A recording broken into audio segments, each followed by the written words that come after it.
Jornal AM540, rádio de maior cobertura e audiência do estado de Sergipe, com ela, Antônia Amorosa. Ela tem mais de 60 prêmios. Ela escreveu peça de teatro com 14 anos de idade, eu achei isso fantástico. Ela tem uma série de desafios pela vida, porque ela foi trabalhar com música, e trabalhar com música é muito desafiador. Hoje está aqui um momento aqui de melancolia até aqui, porque tem foto, imagens, o pessoal abraçando. Ela é muito querida. Vamos falar hoje aqui com Amorosa. Bom dia, Amorosa. Bom dia, Alexandre. Bom dia para todos os ouvintes da Rádio Jornal. Eu tenho um carinho todo especial por essa rádio, porque especialmente na década de 80 houve uma confluência muito especial entre a minha história e a história de diversos amigos que eu fiz aqui. Alguns já foram embora e outros aqui permanecem, como é o caso do querido Augusto Júnior, né, que esteve aqui com a gente. Bacana. Do saudosíssimo Glau Peixoto, que revolucionou o rádio sergipano. Do meu querido Chiquinho Ferreira, que também foi um dos que eu conheci também através da Rádio Jornal. Sem contar que eu tenho uma história paralela com o rádio, né? Com o rádio. É só baixar o volume aí que a microfonia vai Eu embora. fiquei muito impressionado falando com ela, mas tem poucos anos que eu fiquei sabendo disso, porque a gente conhece a cantora Amorosa, a gente vê ela no palco, vibra, se emociona, se diverte e tal, mas você vai descobrindo aos poucos que ela é jornalista, que ela é radialista, que ela faz Tem uma... livros, né? Ela parece aquele canivete suíço, multitarefas, ela faz uma série de coisas. E tem livro publicado, né? E foi muito importante para essa família de 11 irmãos também, pelo que eu vejo. Ela é a pessoa mais centrada dos irmãos, é isso? Eu, na verdade, a minha história é muito interessante, porque... Você é de onde? Eu sou natural de Itabaiana, nasci no centro da cidade. Um abraço a todos de Itabaiana. Na praça, em frente ao antigo hospital de Itabaiana. Eu nasci na Casa 7, no dia 27 do ano de 67, às 13 horas. Comecei a cantar profissionalmente na Taberna do Tropeiro às 13 horas. Meu sonho era ver o Cristo Redentor. E sair como turista lá, caminhando, porque você vai caminhando, tem uma hora que o carro leva você até um determinado ponto, depois você tem que subir andando. E eu lembro que eu saí do hotel umas 10 e pouco. Mas no caminho você vai encontrando tanta coisa bonita para ver, pedras, né? Parecendo pedras preciosas. Que quando eu cheguei de frente para o Cristo Redentor, falei, caramba, eu tenho que ver que horas são.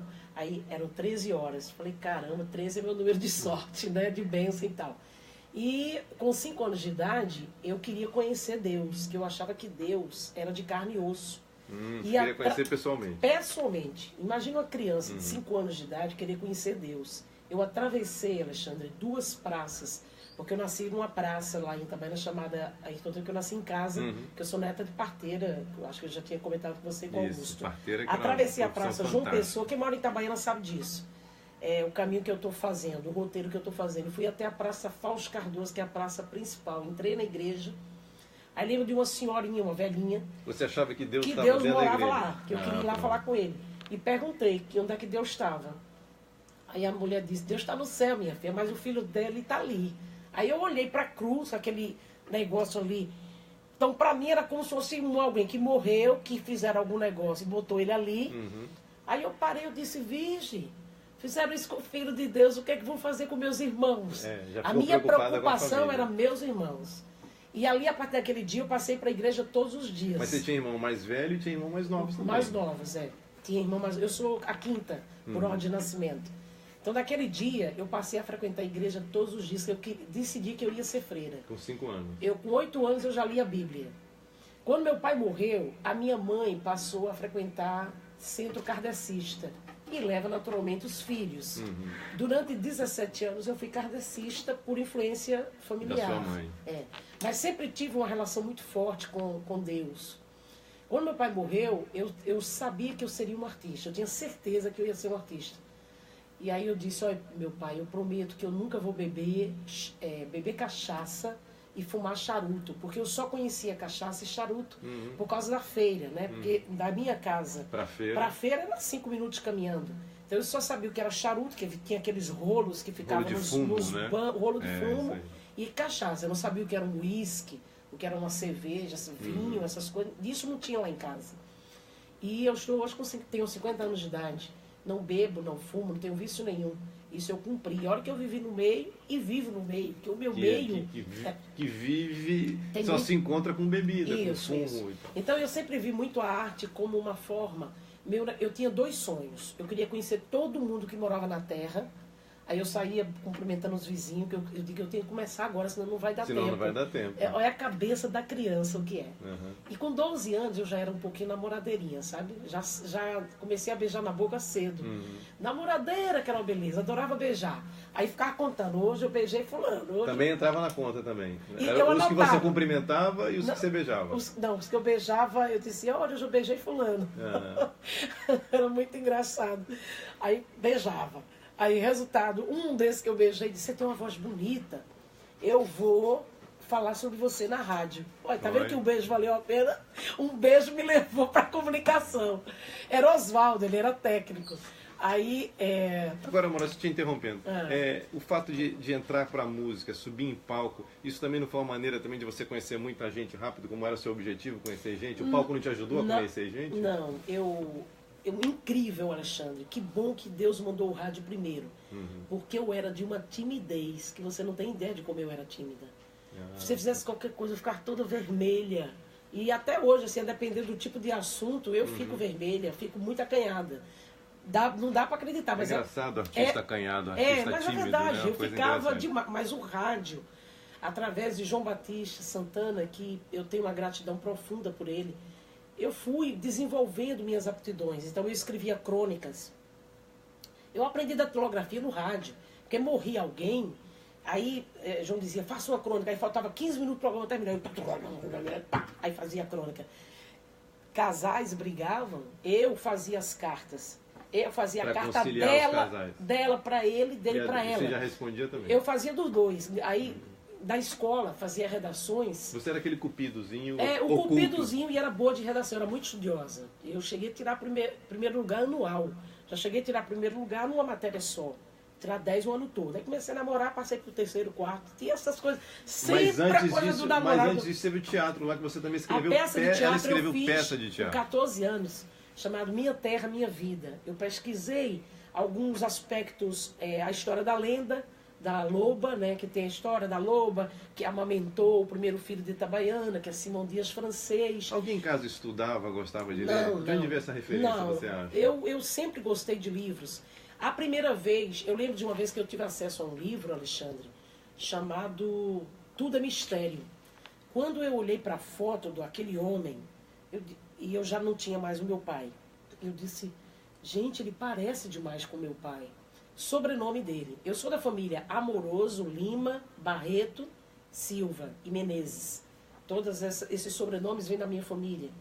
Quando eu descubro que a família Amoroso tem aqui da região, por causa do meu pai, da família dele, mas tem também no sudeste do Brasil.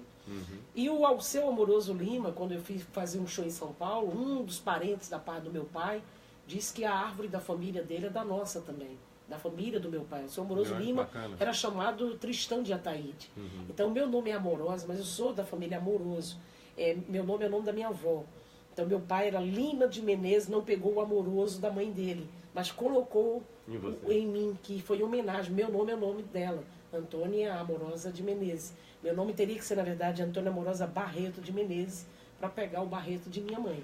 Você precisou ganhar dinheiro em algum momento por causa desses irmãos, por causa da situação? Com 12, quando meu pai morreu, eu falei, eu vou trabalhar para ajudar minha mãe. Eu botei isso na minha cabeça.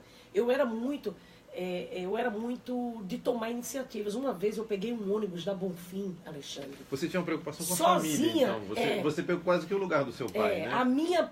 Meu negócio era que não faltasse nada. Eu lembro pequena que eu colocava a mãozinha na panela e fazia, Jesus, você é meu amigo. Não deixe faltar nada. Pode acreditar, uma família, minha mãe sempre teve isso nela. Ela dizia que onde comesse um, tinha que comer 15. Nunca faltou comida lá em casa. Era incrível. Hoje ela tem 74 anos, há mais de 30 anos minha mãe faz uma sopa para os pobres, ela mais 2 senhoras.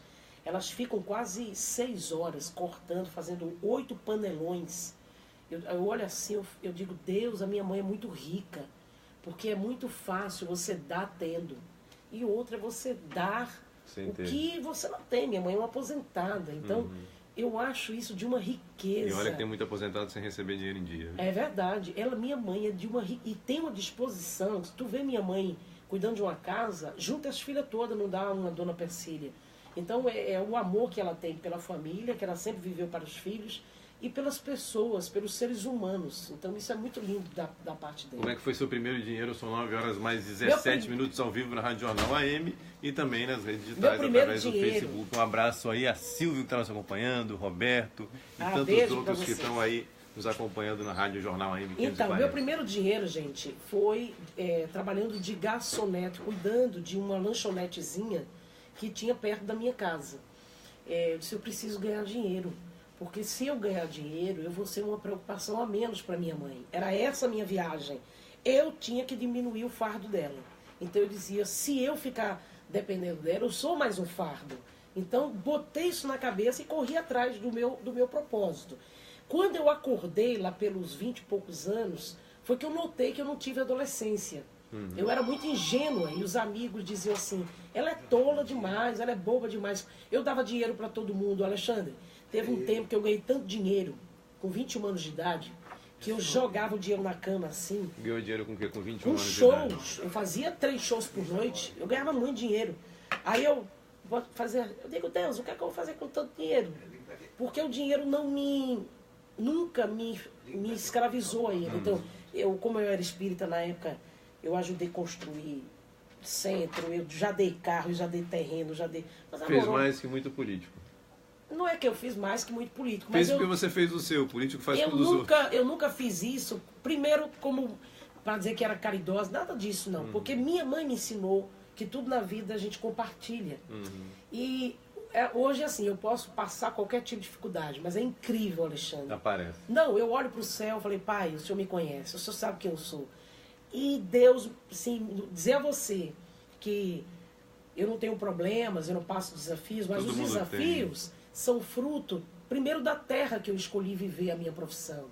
É muito difícil, eu não quis abandonar a terra que eu amo por causa de sucesso, de fama. Dizer a você que eu não tive oportunidade, eu não posso dizer que eu não tive. Bem, com 21 anos, você é nova ainda, podia Joel Silveira, quando eu fui cantar no Pixingão, no Rio de Janeiro, Joel Silveira, para quem não sabe, foi um grande jornalista lagartense que fez história no jornalismo brasileiro e foi secretário no governo de Antônio Carlos Valadares e me conheceu aqui.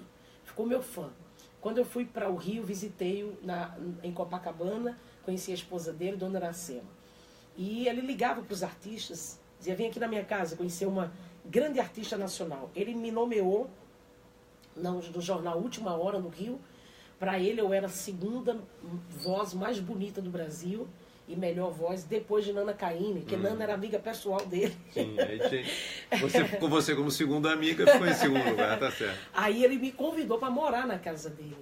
E eu disse, Joel, eu não posso. Ele faz, você não vai precisar sair daqui para conhecer o Rio. O Rio vai vir aqui lhe conhecer. Foi desse jeito. Ele ligava para os atores da Globo, aí teve um que me conheceu, eu não lembro, eu sei que ele era o personagem que encenou com Lucélia Santos naquela novela Escrava Isaura. Ele era o melhor amigo dela. Na época eu não lembro o nome dele. O Ibope do jornal da Globo ia 80%. Era. E aí ele disse, menina, você tem um jeito de atriz. Ele falava isso pra mim, eu nunca esqueci. Aí eu disse assim pra Joel, eu não posso ficar aqui. Porque eu deixei em Aracaju um filho de 3 meses. Ou seja, foi em dezembro de 88, no ano que o meu filho mais velho nasceu. Claro. E eu sempre tive um princípio que quem pariu Mateus que balance. E aí você volta para cá? Volto para cuidar. E depois fiquei grávida novamente, anos depois. E fora essa coisa... Mas não se arrependeu desse estrelato que o nacional que você abriu mão? Eu não me arrependo. Sabe por que eu não me arrependo? Por causa de uma oração que eu sempre fiz a Deus. Eu nunca fiz nada sem apresentar a Deus. Sempre. Eu dizia, Deus, se sucesso demais e fama demais for me afastar do Senhor, por favor, não deixe chegar. E se tiver que chegar, deixe que chegue à medida que eu estiver preparado para receber. Porque para mim não adianta eu ganhar o mundo e perder a minha alma. Porque o que perde a alma, perde a saúde, perde a felicidade. Perde a felicidade. Perde tudo. Às vezes você vai ser um político por causa de dinheiro, por causa desse status de poder e tudo mais, e fica aí doente, morre com Isso. E tem uma outra coisa que eu queria dizer para vocês. O sucesso demais chega uma hora que deixa quem vive o sucesso numa solidão tremenda. Não, é uma boa dica aí, ó. Solidão. Qual é a solidão? Por exemplo... Cercado de pessoas e sozinho. Eu já passei por situações de eu estar, por exemplo, em algumas cidades fora daqui, e eu fazia assim, ó. Ai, ninguém me conhece. Assim, tipo assim, eu queria ser um anonimato, eu queria que ninguém... Não que eu não seja feliz das pessoas me conhecerem na rua, mas é como se as pessoas vissem a artista, vissem o patrimônio, a lenda, mas não me vissem. Não vissem o ser humano. Não com as fraquezas, com né? tudo. Tem dias... Eu não tenho a síndrome de 24 horas. Por exemplo, tem artista que estreia 24 horas. Eu não sou assim. Você corre o risco de um dia você me ver no supermercado toda desleixada. Você olhar assim e dizer, não, é Amorosa ali. Porque eu sou desleixadinha mesmo. Eu não ligo para essa coisa da fachada. Então, no trânsito, se eu ver um motorista burro, eu brigo com ele. Eu vou brigar. Que eu não aguento ver motorista. E para mim, um dos lugares que tem mais motorista burro é justamente na minha terra. Os motoristas não sabem dirigir, sabe? É para falar a verdade. Eu olho que eu sou de Itabaiana, eu sou boa do volante. Eu sei quando o motorista é bom. A gente não tem...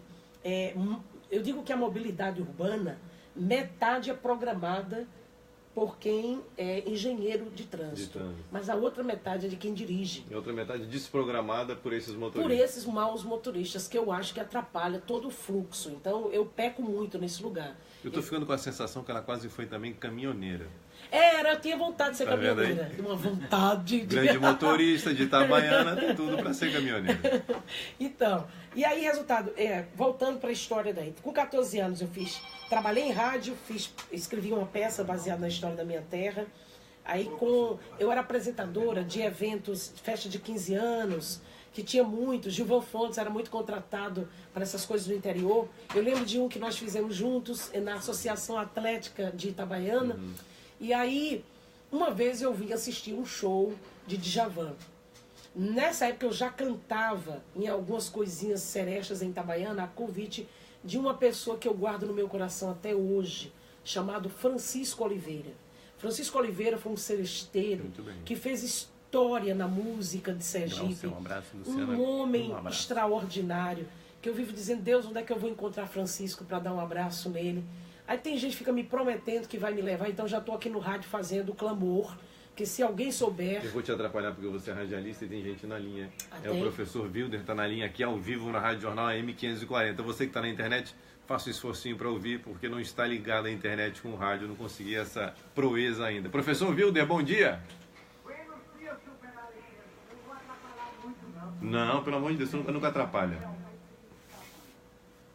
Olhe, Amorosa, Joel Sujeira, conversando comigo quando eu era secretário da Cultura do governo de Valadares, me agradeceu por eu ter colocado uma nota dizendo que ele deveria ser candidato à Academia Brasileira de Letras. Aí me disse, Wilder, eu nunca serei candidato, porque candidato à academia tem que estar pedindo voto. E eu não vou fazer isso nunca. Morreu Jorge Amado, aí se candidatou para a vaga Zé de Gatanga, a vizinha. Ele se inscreveu só em contraposição a Zé de Gatanga. Colocou o nome dele à discussão, não pediu voto nenhum, parece que ele ainda conseguiu um voto. Eu pergunto à Amorosa, conversou alguma vez com ele a respeito desse episódio? Não, eu não tive a oportunidade, mas eu vou dizer uma coisa para você. Muito boa essa Obrigado, sua professor Wilder, a sua participação ao vivo. Viu, professor? Porque eu só conheci um grande intelectual para ter essa envergadura de não pedir voto. Eu, por exemplo, faço parte de 2 academias, mas eu também nunca pedi voto para ninguém, fui indicada. Quais são as 2 academias? Eu sou da Academia Itabaianense de Letras, indicada por Vladimir Carvalho, que para mim foi uma grande honra, e sou da Academia de Aracaju, indicada por Márcia Guimarães, ocupando a cadeira de Araripe Coutinho, que foi meu amigo pessoal. Então, é justamente sobre essa observação do professor muito pertinente. Ser acadêmico não faz nem de acadêmico nenhum um ser de fato imortal. Eu digo sempre que a academia é o lugar dos esquecidos e não dos lembrados. Então, isso, primeiro, não me envaidece. Em segundo ponto, observe você que hoje, por exemplo, e apesar de eu ter o registro de jornalista, né, porque eu entrei com a ação por ter trabalhado antes do curso de jornalismo, eu vou para a faculdade estudar, porque eu acho que a faculdade tem muito a nos ensinar. E lá, a gente não estuda Zélia. Lá, a gente estuda Joel Silveira. A gente estuda o jornalismo literário de Joel Silveira, que foi um dos escritores da área de comunicação que conseguiu contar as coisas de São Paulo de uma maneira especial, do Rio, de tantos lugares, como poucos o fizeram. Então, a imortalidade de Joel Silveira, no meu entendimento, não dependeria jamais do voto de uma academia brasileira, porque nós conhecemos Joel Silveira. Mas se eu disser a você, eu como intelectóide, que para mim, intelectual é aquele que sabe, a famosa frase, o verdadeiro intelectual, para mim, é aquele que diz, eu sei que sei, mas sei que por mais que sei que nada sei. Então, resumindo, eu sou uma ignorante aprendendo todo dia, inclusive sobre a minha própria vida e tudo aquilo que eu já aprendi até hoje. Então, o Joel, para mim, ele sempre será imortal, como será por todos aqueles que de fato conheceram, que sabia da sua capacidade inaugural. Joel não era um profissional de comunicação simulacro, ele era inaugural, corajoso, revolucionário, que conseguia adentrar nas vias do poder, questionando pautas que eram fundamentais para que nós chegássemos, e muitos profissionais chegassem ao jornalismo até os dias de hoje, apesar de que nós sabemos que há muitos jornalistas transmissores de notícias e poucos jornalistas como agentes de transformação social, que é esse o papel, o verdadeiro papel, do verdadeiro, esse é o que verdadeiro papel. Está fazendo falta aí agora, nesse momento angustiante que o Brasil passa. O Amorosa, me perdoe, também tem Vasconcelos na linha. Bom dia, Vasconcelos, pois não? Bom dia, eu gostaria de dar uma palavrinha com a Amorosa. Agora. Pode falar. Amorosa? Oi, querido. Minha filha, eu moro aqui na Avenida João Rodrigues, bairro Industrial. Eu sou seu fã, minha família, todos nós lá de Itabaiana. Oh, que honra. Você conhece o Pedro Novo? Como repita, por favor. Você conhece a rua Coronel Cedrão? Sim, sim, sim, sim. Conhece Marluce e Miguel Fagundes? Mas tem muitos anos que eu não tenho... Estive lá semana passada, para ter um abraço Marluce. Você gostaria de falar era com Francisco Oliveira? É tudo que eu gostaria era de dar um abraço em Francisco. Ele mora bem em frente a mim, um pouco na Avenida João Rodrigues. João Ribeiro, me deu... João Rodrigues, dê o número da sua casa que eu acho a dele, né? Se você vir aqui, eu conto na porta dele. Meu amor, preste atenção. Hoje eu não vou diretamente aí quando sair daqui, porque eu preciso ir a Itabaiana, que eu estou com um irmão que está com um problema de saúde, mas eu prometo que até o final da semana eu vou bater na tua porta, de preferência na hora da comida, que aí eu como primeiro, depois eu vou para casa de Francisco. Vasconcelos, ele vai anotar seu endereço aqui, a Amorosa promete passar aí para ver você. Para ver você me levar para ver vizinhos. Francisco, que eu quero dar um abraço nele.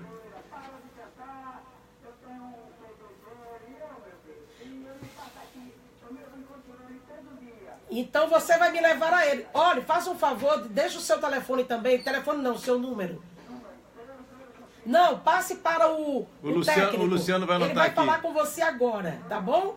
Tá bom, Vasconcelos. Um Obrigado pela abraço, participação e pela audiência. Obrigado. Amorosa, esse primeiro bloco a gente está falando da sua vida. Eu queria só você dar uma acelerada para a gente terminar com a sua vida, para a gente falar de música no outro bloco. Perfeito. Então, aí você vem pro rádio, escreveu teatro. Aí nesse ano de 85, eu vim para um show de Djavan, isso é muito importante, no Batistão, não, vizinho Batistão, que Constâncio, que na época de Meu Bem Querer, e desci para o Tropeiro, e eles costumavam ficar no Hotel Beira-Mar. Só que eu não imaginava que Djavan estaria jantando ali.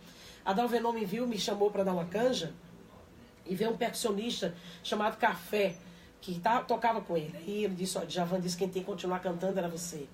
Aí um dos donos do Tropeiro, Rivaldo, disse, menina, quer cantar aqui? Aí eu parei, eu falei, minha terra tem serra, mas não tem mar. Ai, eu vou poder ver o mar. A minha viagem era ver o mar. Eu era ingênuo demais. Eu não tinha essa coisa de, vou fazer isso. Eu não tinha planejamento de vida. Você entende? Mas o pisciano tem muitos sonhos, né? A gente é muito de viver num universo paralelo. Resultado, estreiei uma semana depois, naquele mesmo ano, fui levada por turistas para 3 estados. Chacrinha me conheceu aqui, me levou para o Rio, tirei primeiro lugar. Aí fui, durante 2 anos e meio, cantando na noite. Eu dizia, Deus, me tire da noite, eu não aguento ver tanta gente bebendo, fumando, e eu cantando, eu sofria com aquilo. Você que lá atrás já tinha prometido também não beber. Que não beber, fumar, mas eu via... Charuto e cachaça. E cachaça, mas eu sofria, porque eu cantava de segunda a quinta. E era o dia que tinha as pessoas mais solitárias. Era de segunda a quinta. Ou eram pessoas separadas, ou pessoas que foram abandonadas por alguém. E eu fui fazendo as leituras humanas do palco. E aquilo me fazia sofrer muito. E eu dizia, Deus, eu não quero ser uma cantora da noite a vida toda. Me tire daqui. Quando eu fui fazer o projeto Pixingão, que foi no ano que eu fui à casa de Joel Silveira. Quando eu voltei, eu digo, eu vou montar uma banda. Eu não vou mais cantar em casa noturna. Eu decidi. E montei uma banda com 3 músicos. Na época era Lito, Flor e No. Lito é um grande músico, sergipano, baiano na verdade, mas mora em Sergipe há muito tempo.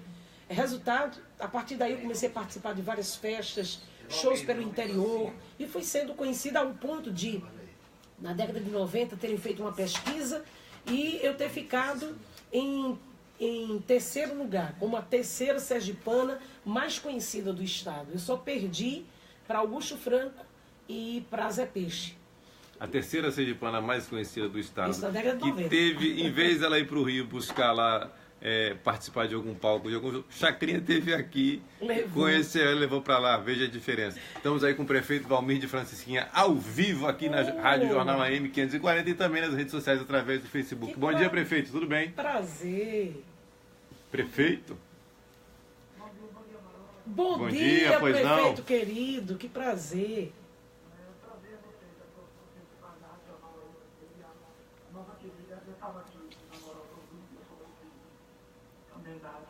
Muito obrigado.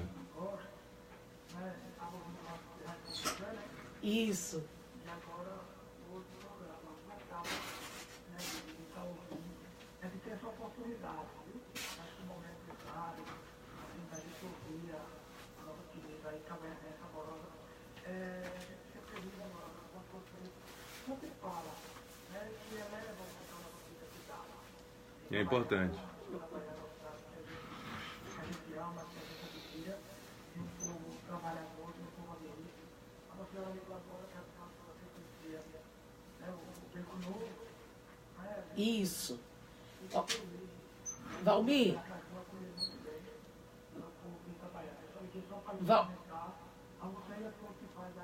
Valmir, Obrigado, me permita uma parte.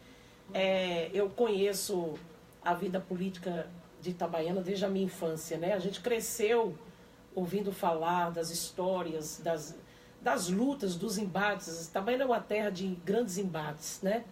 E quando surgiu uma liderança como é o Valmir, você não sabe o orgulho que eu tenho dos elogios que eu recebo pelo trabalho que este homem desenvolve na nossa cidade. Porque, de fato, ele tem feito realmente um grande trabalho. Ele sabe, como por ser uma pessoa que me conhece, é um apoiador, também é uma das pessoas que apoia o meu trabalho. Eu preciso dizer aqui de público, quando eu fui para os Estados Unidos cantar, ele foi uma das pessoas que me apoiou. Em uma das festas do caminhoneiro, ele me levou, e ano que vem eu vou pedir a ele para trazer Mestrinho, porque eu não sei se ele sabe, mas Mestrinho, que hoje é o sanfoneiro, o músico mais importante no Brasil, que está ocupando praticamente o lugar de Dominguinhos, ele é filho de Itabaiana, Ivete Sangalo é apaixonada por ele, Gilberto Gil é natural de Itabaiana, eu sei que em breve o prefeito há de levar ele lá, mas dizer que o Valmir tem feito realmente um grande trabalho naquela cidade, esse reconhecimento, nós temos obrigação realmente de dar, e ele sabe que eu tenho minha admiração pontual por várias pessoas, várias lideranças políticas da minha cidade. Isso eu digo sempre assim, jamais anule dar a cada um o seu valor devido, porque você tem também admiração pela outra liderança. Eu digo assim, eu tenho orgulho das lideranças políticas da minha terra. Quanto aos embates e lutas naturais da política, que eles venham a ter no município, isso faz parte. Esse processo vai se transmutando, as coisas vão se normalizando, mas o que esse homem já fez por Itabaiana até aqui, no meu entendimento, já está na história. Já entrou para a história. Hoje, se Valmir disser assim, não quero ser mais prefeito, que eu sei que não é o caso. Ele já fez história em Itabaiana. Ele já deixou uma marca, já é um marco de administração pontual. Então, eu quero também, Valmir, deixar publicamente o meu registro. Não tenho título de eleitor em Itabaiana, justamente para não ter briga entre pessoas que eu admiro, que eu gosto. Família também, né? Mas eu não posso, de maneira nenhuma, deixar de dar a você o mérito que eu acho que você é merecedor, e não estou fazendo nenhum favor. Porque se fosse também para lançar uma crítica, eu faria. E quem me conhece sabe que eu faço. Então, Valmir, eu peço a Deus que te abençoe, te ilumine e continue nesse caminho grandiosamente no seu trabalho, na sua vida e em tudo que você fizer na sua vida, extensivo a outras pessoas que eu também quero bem, como é o caso da minha amiga Maria Mendonça, para mim é uma mulher muito honrada da minha terra, como eu também tenho por Luciano, que minha família tem por ele um carinho especial, que sempre esteve conosco em momentos muito difíceis da família, como eu tenho por Machado, que é meu amigo pessoal, que é uma pessoa que eu amo como um irmão. Então, como você pode ver, eu não posso ter partido em Itabaiana, entendeu? Por isso que é bom que ela não vote lá. Queria agradecer a Antônio De Biasi de Minas Gerais, que está nos acompanhando ao vivo, e tantos outros por esse Brasil Mineiro afora. Mineiro, estamos falando aqui de cultura e arte. Fale de cultura e arte na sua cidade também, que é muito importante. De Biasi, que faz lá um trabalho muito legal na região de Lambari, em Minas Gerais. Obrigado, prefeito Valmir de Francisquinha. Nós vamos ao vivo. Na volta a gente vai falar de música com essa que foi escritora de teatro, radialista, jornalista, poeta, mãe, irmã, filha de Itabaiana, quase caminhoneira, e também com viés aí na política. Não saia daí que a gente volta já já com o Melhor a Cada Dia.